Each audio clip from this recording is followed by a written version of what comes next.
An atheist living in a very red county in Michigan, Ottawa County. Christian Reformed, evangelical undertones. Not even undertones, it's more overt than that. But I was preparing myself this time of year because our neighbors, very nice people, but always some sort of evangelizing type message for us. So we had these neighbors on the street. They've got 5 kids, like under the age of 6.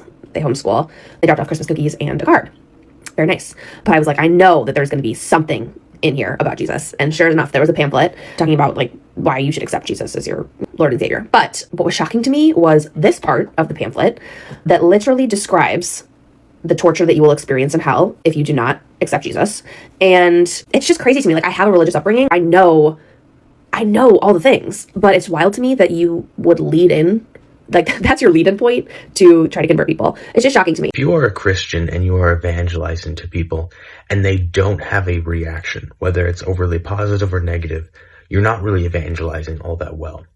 If the Spirit of truth is operating within you and speaking to someone, they're going to react, right? Sometimes it's very negative. Sometimes it's like this lady where she's shocked and appalled. Other times, people can get brought to tears and whatnot.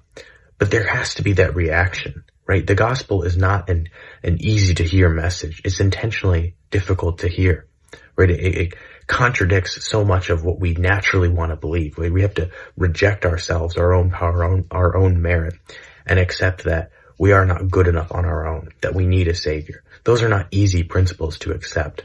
And so, yes, it's going to be difficult. Yes, it's going to be offensive to many. Inherently, that is the whole point. If the gospel is not offensive to people, if it's not hard to hear, then it's not the gospel.